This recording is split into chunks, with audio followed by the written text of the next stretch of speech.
T'es sûr qu'il me voit là?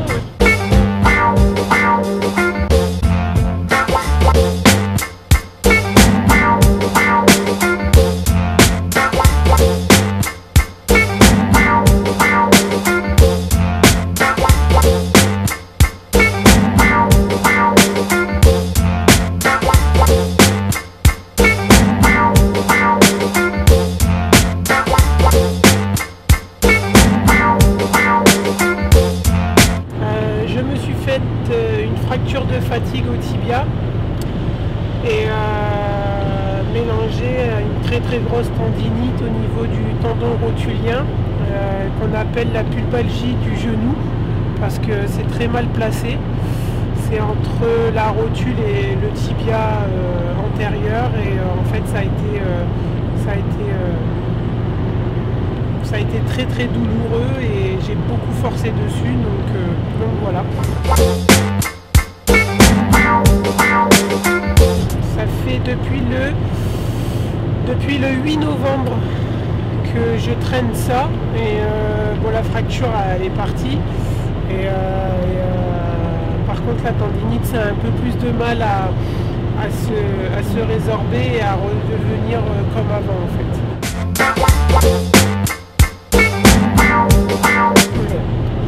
On va à Tarbes pour faire une écho de contrôle pour savoir si je peux reprendre demain ou pas. Donc il y a écho de contrôle et après on va chez le docteur pour qu'il me donne le feu vert ou non en fait, pour savoir si je peux continuer à passer au-dessus de la douleur ou s'il faut que je sois encore en arrêt. Ah, je sais pas. C'est le gros doute parce que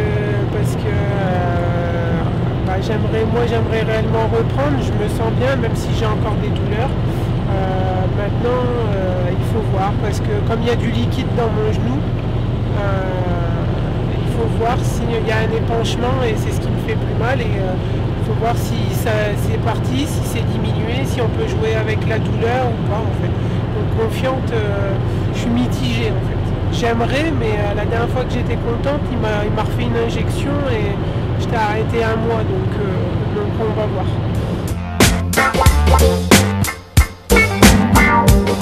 Ben, j'ai pas repris totalement, j'ai repris la course, j'ai repris personnellement, c'est du travail un peu spécifique. Après, il fallait quand même que je teste au niveau des appuis. Donc c'est pas ce qui me fait le plus mal. Après, là où ça va être le plus dur, c'est dans les courses. Dans la défense. Mais j'ai pas encore réellement repris, non. C'est plus du travail individuel et du 5 contre 0 ou des choses comme ça pour essayer de revenir dans le moule avec l'équipe. Mais j'ai pas repris d'entraînement.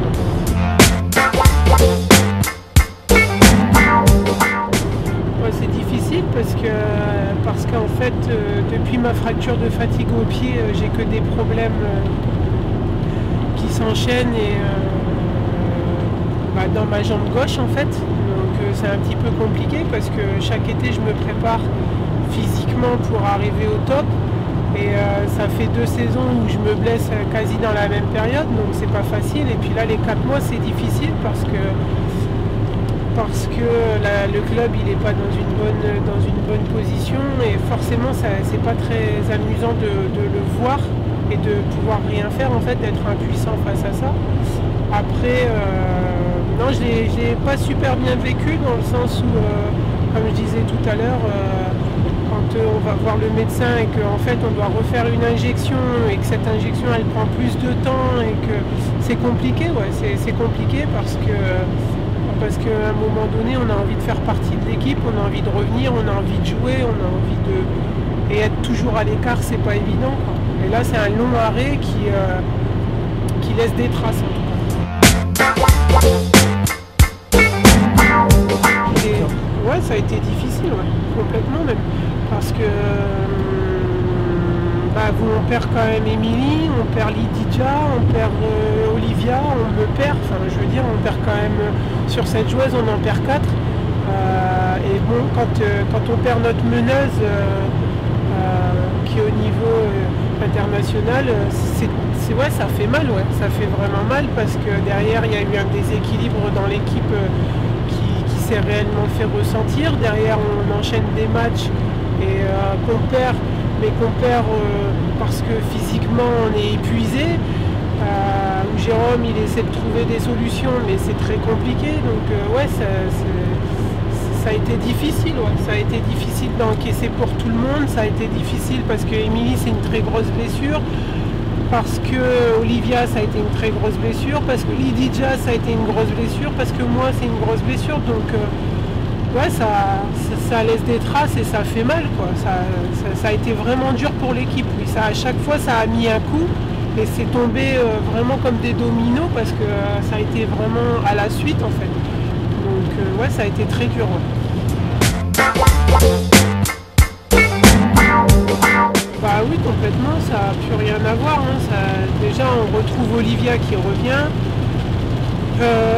Et puis ouais, le fait d'avoir remplacé Émilie et d'avoir pris le numéro 4, ouais, ça fait réellement du bien en fait.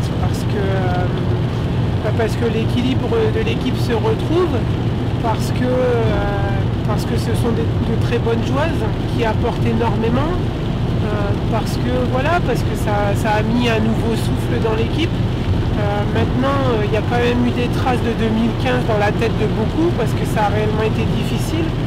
Mais je pense que de toute façon la saison elle est loin d'être terminée, il reste encore 2 mois et demi, voire un peu plus. Je pense qu'il y a quand même moyen de faire quelque chose et moi j'espère revenir pour ramener encore une nouvelle ère et pour que ça fasse une bouffée d'oxygène pour beaucoup de monde.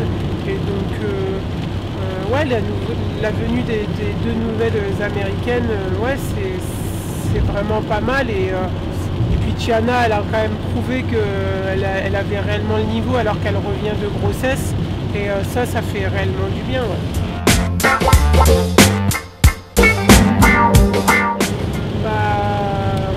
Non, c'est juste les remercier. Moi, je peux pas regarder la caméra parce que je conduis, mais c'est juste les remercier parce que malgré tout, à chaque match à domicile, il y a eu énormément de monde, à part sur et parce qu'il y avait les vacances scolaires et je sais plus, c'était un match de rugby très important de l'équipe de France ou je sais plus, mais en tout cas on a eu de la chance parce que depuis le départ on est entre 800 et 1200 entrées, donc malgré notre mauvaise position, les supporters ils viennent nous voir, ils veulent qu'on réussisse et je pense que samedi il y aura une toute autre image que celle qui a été montrée contre Basketland à la maison et j'espère qu'ils viendront nombreux malgré qu'ils soient déçus et vraiment merci parce que ça ne doit pas être facile en tant que supporter de voir un club perdre les matchs comme on les perd, mais en tout cas ils viennent toujours nombreux et ça fait vraiment plaisir.